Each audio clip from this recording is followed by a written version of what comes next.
Hello, I'm Rich Goldstein. I'm a registered patent attorney, and I'm really happy to be back here on Freedom Ticket to help you with your seller journey on Amazon.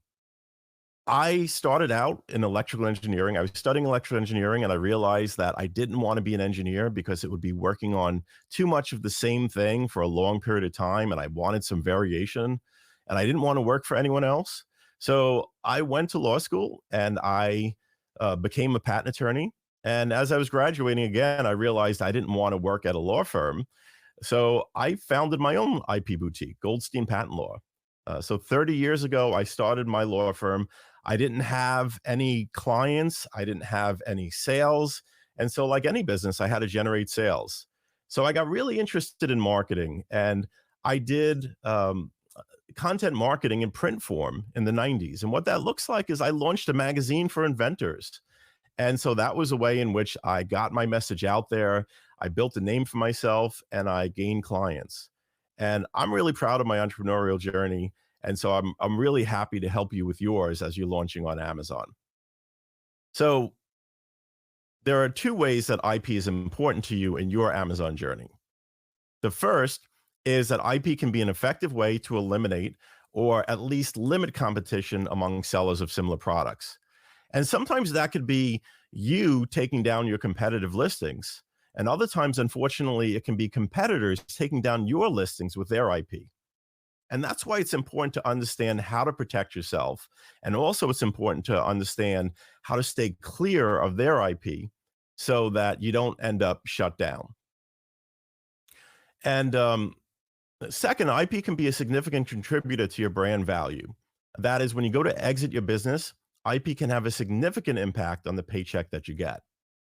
And I was talking with Scott Dietz from Northbound the other day, and he's involved in a whole lot of mergers and acquisitions and was very involved in a lot of the brands that were acquired over the last several years.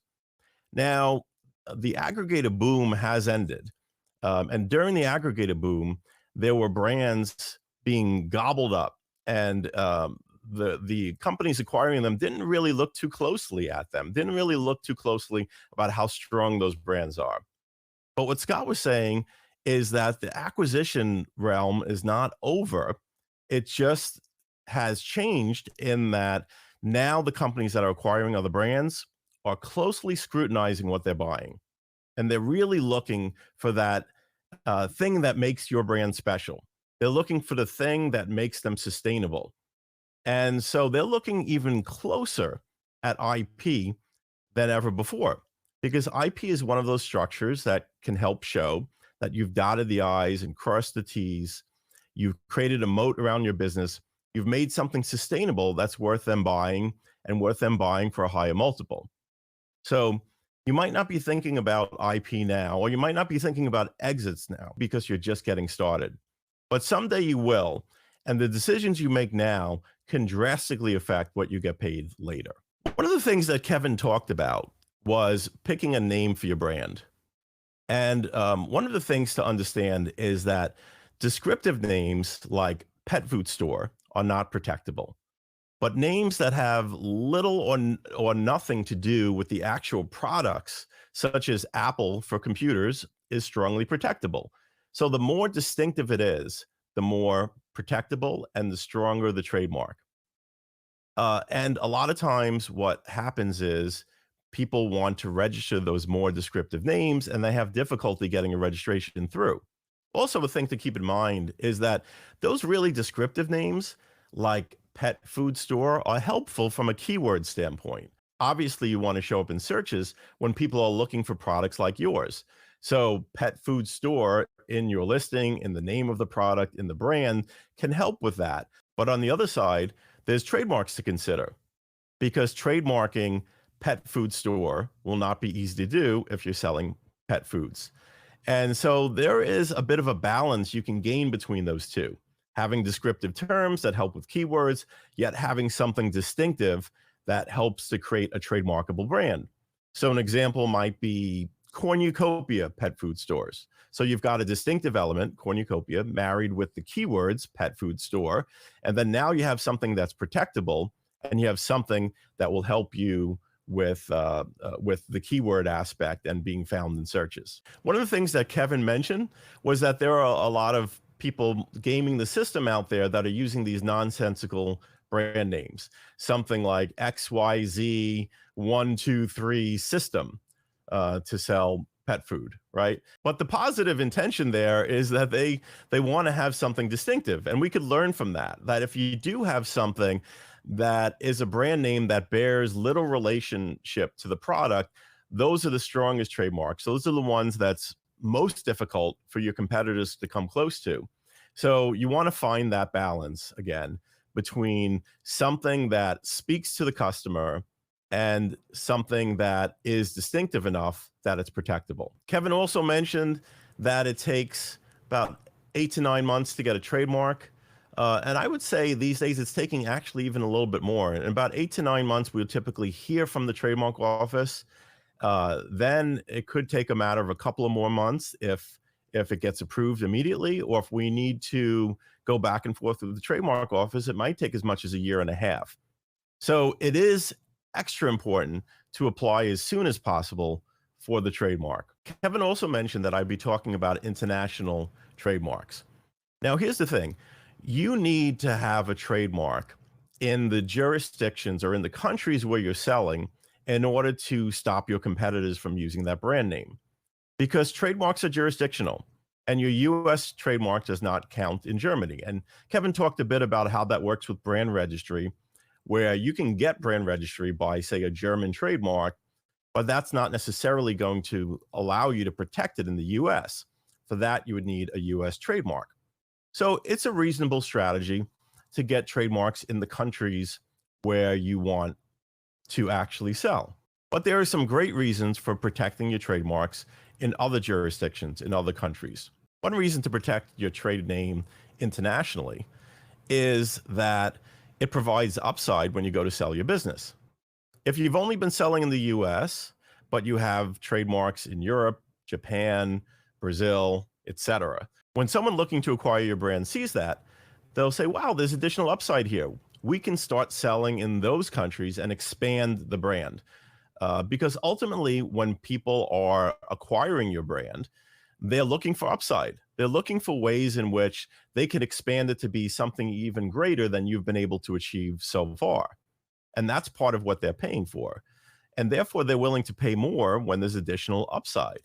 And so you having the trademarks in other markets where you haven't yourself started selling will greatly increase the exit value. To the extent where you might spend 10 to 20,000 on additional trademarks, but gain millions in the acquisition through the fact that you've created that upside for yourself. Another reason for international protection is that you could prevent people from manufacturing and exporting the product from countries where you gain that international protection.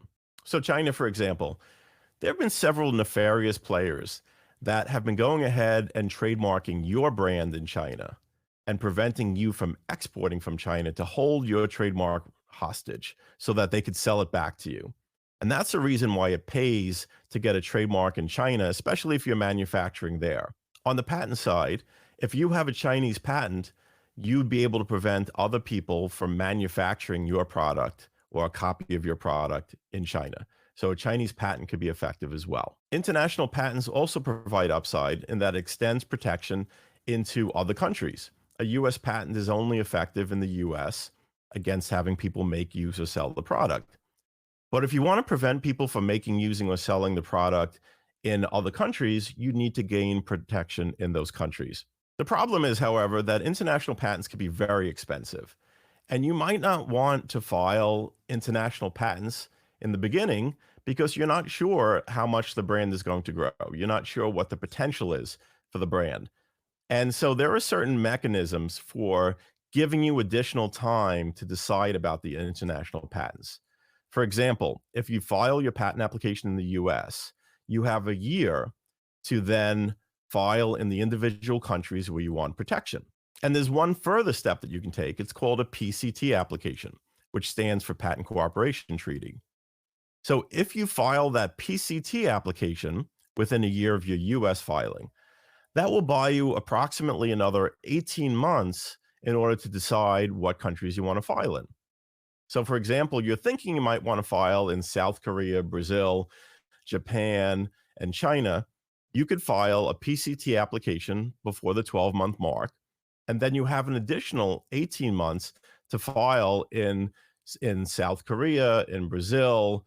Maybe you decide not to file in Japan by that point, and you file in China. But the point is, then you have about 30 months to make the decision about the bigger budget. And within that time, hopefully you're growing your brand, you're scaling your brand, and you're seeing more clearly whether it's worth that additional investment. But in sum, the value of international patents and trademarks is that it extends your protection into other markets, and it provides upside for when you go to sell your business. Let's talk about patents. And Kevin mentioned that there are design patents and utility patents. I want to talk about that a little bit more deeply. So, a utility patent is what you typically think of when you think of an inventor patenting their invention. In other words, that you have a product that is improved upon existing products, that there's a structural difference that provides a functional change in that product. And that type of improvement is protected with a utility patent. And a utility patent protects what you've actually changed structurally about the product in order to make it have that improved function. And typically, utility patents are considered more valuable, and they can be. But this is an important thing to understand about utility patents, is that they each have a scope of protection. And the scope of protection of a utility patent is determined by a portion of the patent called the claims. And what the claims do is they decide how much someone needs to do in order to infringe the patent. So a very simple claim for a very simple combination of elements in the product would be a very strong patent. But a lot of times when you go to patent an invention, it's not as different as you think it is. You think you invented the TV remote locator, but actually there are many, many other patents for TV remote locators. So then you have to make the claims more specific to get to the things that make yours different from all the other ones out there. But now you're limiting the scope of the patent so that the patent only covers when a competitor makes a product that includes those specific features that you had to add to the claims. So if the claims get very specific and it's really only covering a specific detail that's maybe not important to the market, then that patent's not going to be very valuable because you're only going to be able to stop competitors. You're only going to be able to shut down listings when they copy those specific features. So the value of the utility patent could vary tremendously. It can cover a whole new concept if you invented a whole new concept, and it could be specific into the details if really it wasn't that different to begin with. So it's often said that utility patents are more valuable, but again, this is all in context of the scope of the patent, of how innovative it was to begin with. There are also design patents, and design patents are about the appearance of the product. So it's the ornamental appearance that gets protected in a design patent. And when you have a competitor making a substantially similar product, that will infringe the design patent. That's, of course, subject to the prior art. That's subject to what's come before your product. For example, if you had a design patent on this, in a vacuum, you might say that this product infringes. Hey, they both look substantially similar, right? But then once you realize that there have been bottles around like this going back hundreds of years, then you start to scrutinize this patent more carefully. And you say, well, okay, it's not because they're bottles. That's what really makes them similar. Then you realize it's probably about the combination of ridges along the side of the bottle. And then you realize that this one doesn't have a substantially similar appearance because it has a very different set of ridges. And so the scope of the design patent is limited by what came before the product. So in sum, that means that the way you infringe a design patent is by having a substantially similar appearance, but they always take into account what came before the patent to decide how closely it should be scrutinized. And so sometimes when you get a design patent, there are already things in the field. There may be a lot of other products in the field. And so if there are lots of competitive products, lots of products that look similar, your design patent is probably going to be limited to the specific appearance that you come up with. When it comes to design patents, you protect the ornamental appearance of a product. And the way that you infringe a design patent is by having a product with a substantially similar appearance. If a competitor makes a product that looks a lot like yours, it's going to infringe. And that's the value of a design patent. Because on Amazon, people tend to knock off your products directly, exactly. They don't simply get inspired by your product and come up with their own design. They just make one just like it. So design patents can be a very effective tool on Amazon. And now a thing to consider is that the test of infringing a design patent is whether it has a substantially similar appearance to an ordinary observer. But there's a little bit of a caveat there. So yes, they could look substantially similar, but if the reason they look the same is because their bottle looks like your bottle because it looks like all bottles, but we all know that people have made bottles for the last 100 years. And so sometimes the similarity between them is just the fact that yes, they're similar because it looks like many, many other bottles that came before in the past 100 years or so. In which case, then the protection is more limited to the things that are novel about the thing that you patented. So in the case of these bottles, it really wasn't about the fact that they were cylindrical vessels with a screw top on top. It was more about the ridges, that the water bottle here has a series of ridges that are curved, and the other bottle then has a different set of ridges, doesn't look quite the same. So they're going to scrutinize the infringement based upon what made this product new. And that's important to understand because a lot of times in your field, there may be a bunch of other products that look very close, and you're still able to get a design patent on yours. How come? Well, because when it goes to be enforced, they'll consider what came before. They'll consider that there were already many other bottles like it, and they'll look more to what made yours distinct.